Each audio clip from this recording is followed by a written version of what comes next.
بالله السميع العليم من الشيطان الرجيم من همزه ونفخه ونفثه. بسم الله الرحمن الرحيم. أجعل الآلهة إلها واحدا إن هذا لشيء عجاب. سب تعریفیں اللہ رب العزت کے لیے ہے اور درود و سلام کو محمد رسول اللہ صلی اللہ علیہ وسلم پر. حاضرین گرامی، الحمدللہ اللہ تعالیٰ کی توفیق اور مہربانی سے ہم لوگوں نے 20ویں تراویح پڑھ لی ہے اور سورۃ المؤمن تک ہم لوگوں نے قرآن حکیم کی تلاوت بھی سنی ہے. سورہ صاد سے باتیں شروع ہوتی ہے. اس سورہ کی ابتدا میں اللہ رب العزت نے قرآن حکیم کی قسم کھائی ہے، قرآن حکیم کی اہمیت کو اجاگر کرنے کے لیے. پھر اللہ تعالیٰ نے بیان کیا کہ بہت ڈھیر ساری بستیوں کو ہم نے ہلاک کر دیا جو کہ وہ لوگ اللہ کے احکام اور فرامین کے خلاف ورزی کی اور اللہ تعالیٰ کا بھیجا ہوا پیغمبر کی باتوں کو نہیں سنا. جب نبی صلی اللہ علیہ وسلم نے مکہ کے کفار کو توحید کی دعوت دینا شروع کیا اور کہا یا ایھا الناس قولوا لا الہ الا اللہ تفلحوا، اے لوگوں لا الہ الا اللہ کہہ دو کامیاب ہو جاؤ گے، تو یہ لوگ جو کہ اہل زبان تھے سمجھ رہے تھے کہ لا الہ الا اللہ کیا چیز ہے. لا الہ الا اللہ کا مطلب تمام معبودان باطلہ کا انکار کر کے ایک اللہ کی عبادت کرنا سمجھ رہے تھے. تو ان لوگوں نے کیا کہا، اجعل الآلہۃ الہا واحدا ان ھذا لشیء عجاب، کیا تمام معبودوں کا ایک ہی معبود محمد صلی اللہ علیہ وسلم بیان کر رہے ہیں؟ یہ تو بڑی تعجب والی بات ہے. اللہ رب العزت نے آگے مزید قوموں کا تذکرہ کیا. اس کے بعد کہا کہ تم لوگ ایوب علیہ السلام کو یاد کرو کہ ایوب علیہ السلام اللہ تعالیٰ کا ایک ایسا پیغمبر ہے، ایک ایسا رسول ہے جو صبر و تحمل میں مثال قائم کیے ہوئے.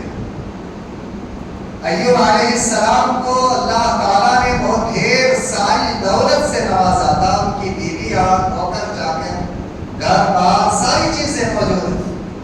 اللہ نے ایسی بیماری میں مبتلا کر دیا کہ بیماری کا علاج کے لیے چیزوں کو بیچتے بیچتے ساری چیزیں ختم، حتیٰ کہ جس گھر میں وہ تھے گھر بھی نہیں کیا، کچھ نہیں بچا.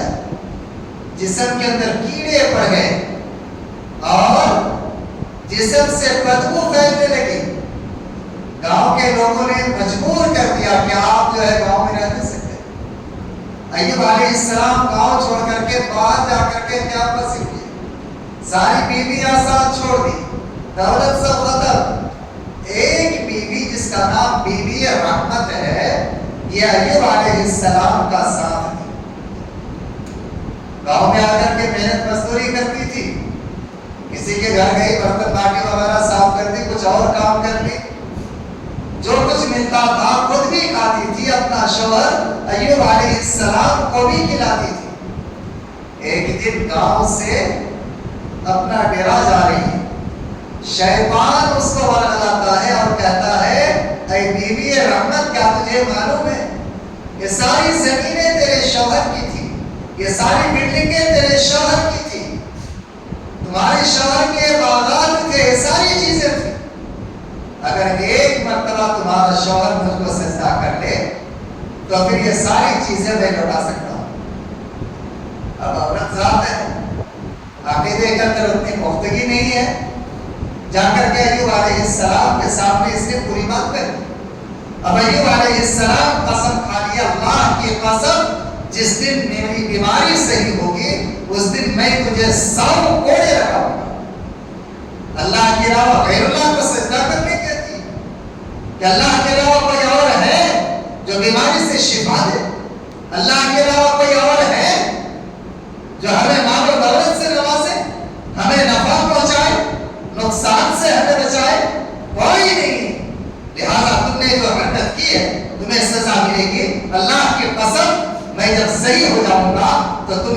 شروع کا سب کونے لگا ہوگا. بیوی گاؤں میں گئی کام کرنے. ایوب علیہ السلام کو اللہ کا حکم ہوتا ہے اپنے پاؤں کو زمین پر رکھو مارو. جب ایوب علیہ السلام نے پاؤں کو رگڑا زمین پر مارا تو وہاں سے چشمہ نکلا پانی کا. پانی نکلنا شروع ہوا. اللہ کا حکم ہوا پانی پیو اور اسی پانی سے غسل کرو. ایوب علیہ السلام نے پانی پیا, اندر کی تمام بیماری ختم. غسل کر لیا, جسم کی تمام بیماریاں ختم. اب صحیح سارے خوبصورت نوجوان بیٹھے ہوئے, بی بی رحمت واپس آتی ہے, آ کر کے پریشان ہو جاتی ہے, میرا شوہر یہاں بیمار تھے, کہاں گئے؟ ایوب علیہ السلام کہہ رہے ہیں کہ میں ہی ہوں. اللہ رب العزت نے بیماری سے شفایا بھی کیا ہے, اور اللہ تعالیٰ نے سونے کی ٹڈیاں ہم پر برسایا ہے. حضرت احمد کی روایت ہے, نبی صلی اللہ علیہ وسلم نے بیان فرمایا کہ اللہ تعالیٰ نے سونے کی ٹڈیوں کی بارش حضرت ایوب علیہ السلام پر کی. ایوب علیہ السلام ٹڈیوں کو لے رہے ہیں, جمع کر رہے ہیں, جمع کر رہے ہیں. اللہ تعالیٰ کہتا ہے ایوب کیا تو منع نہیں کرے گا؟ کتنی ٹڈیاں چاہیے سونے کی؟ ایوب علیہ السلام نے جواب دیا پروردگار عالم, تو جب اپنی رحمت سے نواز رہا ہے تو کون ہے جو تیری رحمت سے بے نیاز ہو سکتا ہے؟ ہمیں تو تیری رحمت کی ضرورت ہے, تو اپنی رحمت سے نواز رہا ہے تو میں کیوں کر منع کروں؟ اب سونے کی ٹڈیوں کا ڈھیر جواب دیا. بیوی رحمت کو بتا رہے ہیں اللہ تعالیٰ نے یہ چیز بھی عنایت کی, اب میں اپنی قسم کو پوری کروں گا. اللہ تعالیٰ نے حکم دیا کہ دیکھو اے ایوب, کھجور کی وہ ٹہنی لو جس میں 100 پتیاں ہیں, 100 ڈاڑیاں, اور ایک بار مارو, تمہاری قسم بھی پوری ہو جائے گی اور بیوی کو سزا دینا بھی ہو جائے گا. ایوب علیہ السلام نے ایسا ہی کیا. تو یہ ایوب علیہ السلام نے جو صبر و تحمل سے کام کیا, اللہ تعالیٰ نے اس کا واقعہ کو بیان کیا کہ بیماری کے عالم میں خوشحالی تھی, اللہ کا شکر ادا کیا. بیماری تھی, صبر کیا. 20 سال خوشحالی میں بیتا, 20 سال بیماری میں بیتا. اس کے بعد اس نے جب دعا کی رب انی مسنی الضر وانت ارحم الراحمین, پروردگار عالم بیماری نے مجھے چھو لیا اور تو رحم کرنے والوں میں سب سے زیادہ رحم کرنے والا ہے, تو مجھ پر رحم فرما. اللہ تعالیٰ نے رحم کیا اور بیماری سے شفایا بھی دی. جتنی دولت دے کر کے اللہ نے چھین لیا تھا, بیماری میں مبتلا کیا تھا, اس سے ڈبل دولت پھر اللہ تعالیٰ نے ایوب علیہ السلام کو نواز دیا. ایوب علیہ السلام کا واقعہ میں ہمارے لیے نشان عبرت ہے. تھوڑی سی بیماری آتی ہے, آدمی کیا ہوتا ہے, فضا کرنا شروع کر دیتا ہے کہ دنیا میں کوئی نہیں تھا, مجھے ہی بیماری لگ گئی, دنیا میں کسی کو آزمانا نہیں تھا, اللہ مجھے ہی آزمانا. جس کا ایمان جس قدر مضبوط ہوتا ہے, آزمائش بھی اس پر اس قدر سخت ہوتی ہے. نبی صلی اللہ علیہ وسلم کی آزمائش دیکھیے, دن رات یہ کرے ہوئے ہیں, لوگوں کو توحید کی طرف بلا رہے ہیں, اور وہی قوم کے لوگ آپ صلی اللہ علیہ وسلم کو مارنے پر تلے ہوئے ہیں. کبھی ووٹ کی ووٹ نہیں ڈالتے رہے, کبھی راستے میں گڑھا کھود کر کے کانٹا ڈالتے رہے, کبھی اوپر سے پورا کرکٹ پلا رہے ہیں, کبھی گلے میں کپڑا ڈال کر کے گھسٹ رہے ہیں, کبھی جو ہے آپ کا چہرہ یا باہر پر تھوکنے کی کوشش کر رہے ہیں. آپ صلی اللہ علیہ وسلم صبر و تحمل سے کام لے رہے ہیں. یہ کیا ہے؟ یہ آزمائش تھی. نبی صلی اللہ علیہ وسلم نے ہمت نہیں آئی. مورخین لکھتے ہیں, سیرت نگار لکھتے ہیں کہ پوری انسانیت کی تاریخ میں ایک واحد شخص نبی آخر الزمان محمد رسول اللہ صلی اللہ علیہ وسلم ایسا انسان گزرے ہیں جس نے خود آندولن شروع کیا اور کامیابی و کامرانی کے ساتھ حکومت بھی قائم کیا اور دنیا سے رخصت ہوئی. یہ واحد شخص ہے نبی کریم صلی اللہ علیہ وسلم. اچھا, genius book of world record لکھنے والے یہ کون لوگ ہیں؟ مسلمان ہیں, کرسچنس ہیں, نصرانی لوگ ہیں, لیکن اس میں دیکھیے سب سے پہلا نام کس کا درج ہے؟ محمد رسول اللہ صلی اللہ علیہ وسلم کا نام درج ہے۔ کیوں؟ کہ اس سے مکمل انسان روئے زمین پر ہے ہی نہیں۔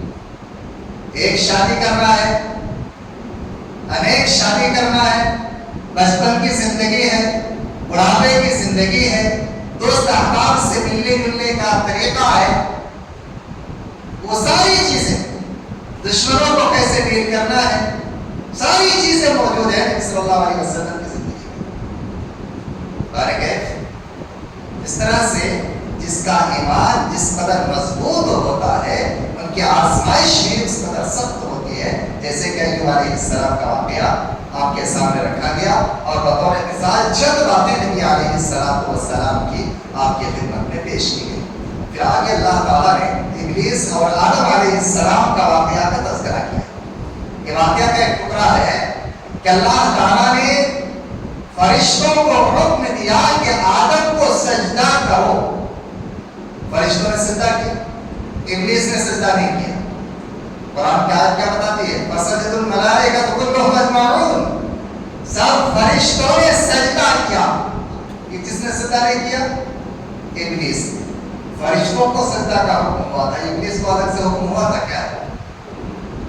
نہیں ہوا تھا نا۔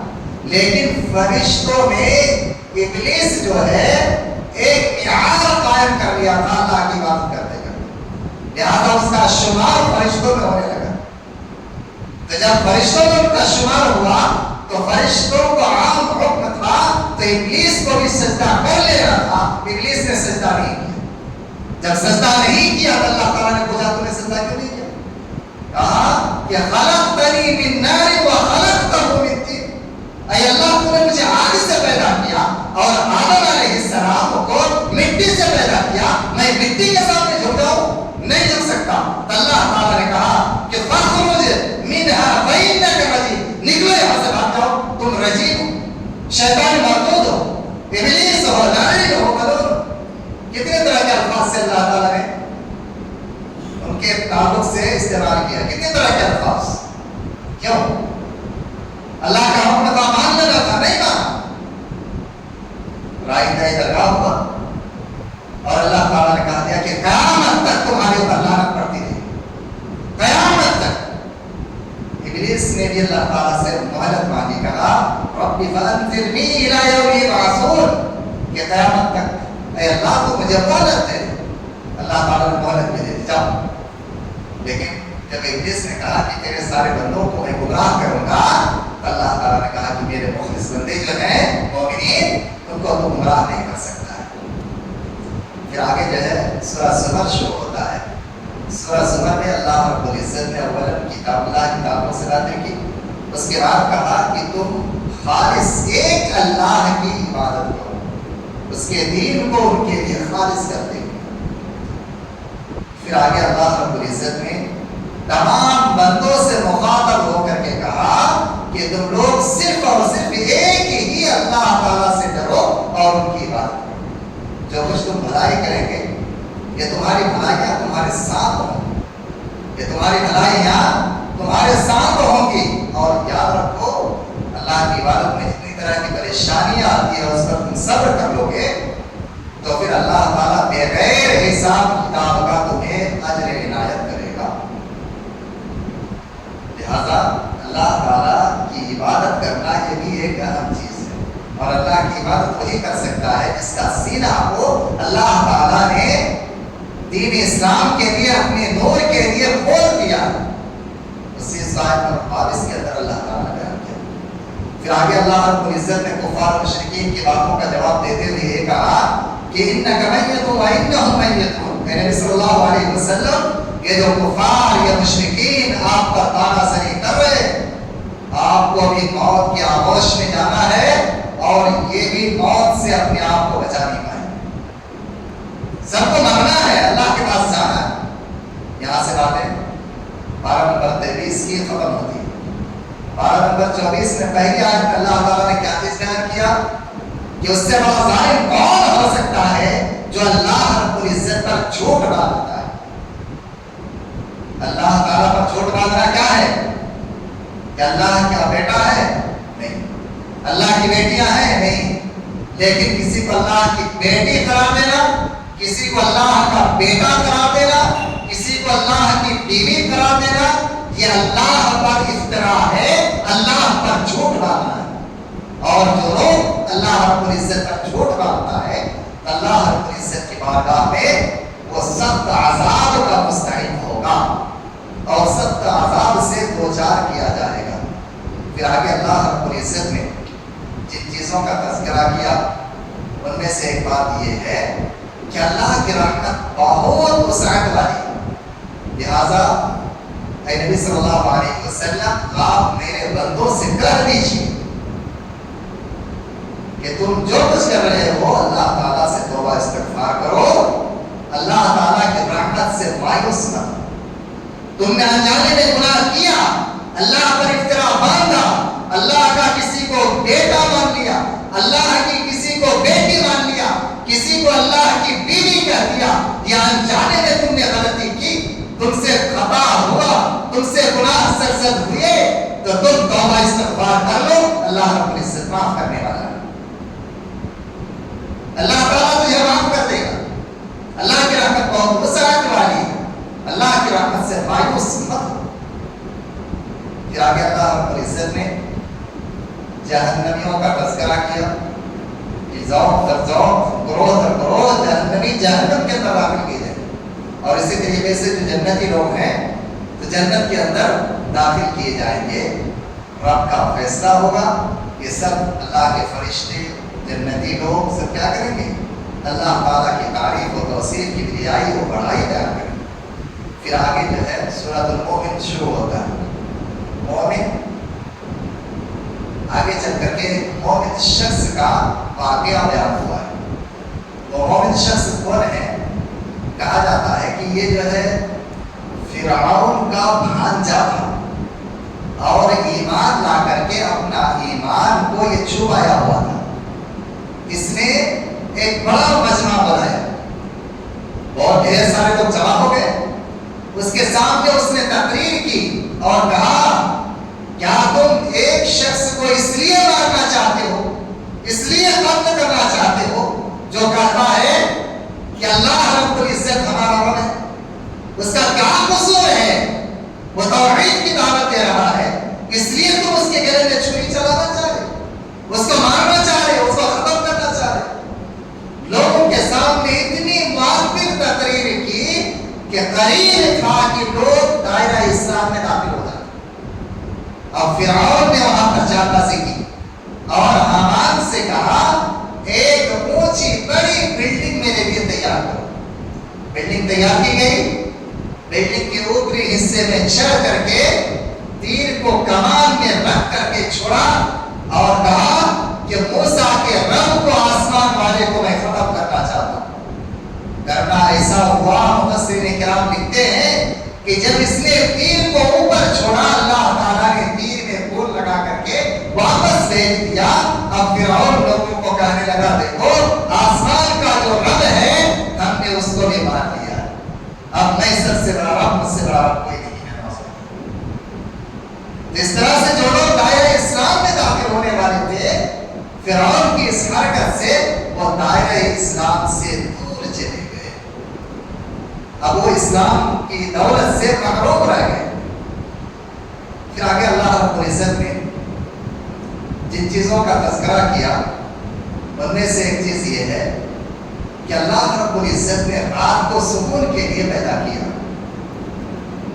اور دن کو ذریعہ معاش کے لیے پیدا کیا. رات میں سکون کب آپ نے حاصل کرے؟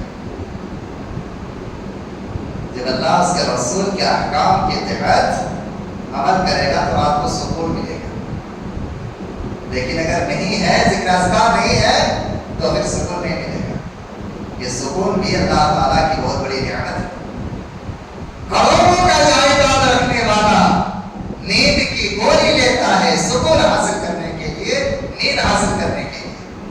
باوجود اس کے بعض دفعہ ان کو نیند نہیں آتی. لیکن ایک آدمی جو دن بھر مزدوری کرتا ہے، کماتا کھاتا ہے، فٹ پاتھ پر دھڑلے سے سو جاتا ہے، بے فکر نیند اس آ جاتی ہے. کیوں؟ اللہ تعالیٰ نے ان کو سکون دیا اور دولت والے کو سکون نہیں دیا. یہ بھی اللہ تعالیٰ کی ایک نعمت ہے. اللہ تعالیٰ نے نعمتوں کا تذکرہ کیا، پھر ایک نعمت کا اور یہ تذکرہ کرتے ہوئے فرمایا کہ انعام جو ہم نے تمہارے لیے پیدا کیا ہے. بعض جانوروں پر تم سواری کرتے ہو، بعض جانوروں کا تم گوشت کھاتے ہو اور ان کے چمڑے سے تم فائدہ اٹھاتے ہو. اس کے علاوہ بھی اور دیگر فوائد تم اس سے حاصل کرتے ہو. گوبر کو کھیت میں ڈال دیا، کھیتی باڑی اچھی ہوتی ہے. گائے پال لیا، اس سے دودھ حاصل کرتے ہو.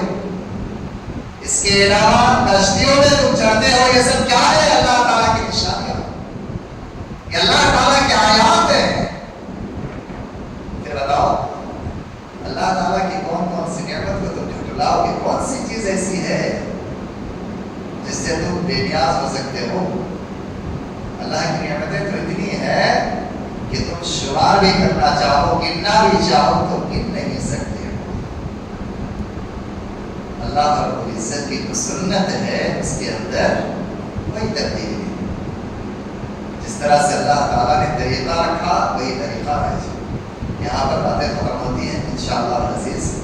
سورہ حامیم سجدہ سے اگلے درس میں بات ہمارے سامنے ہوگی.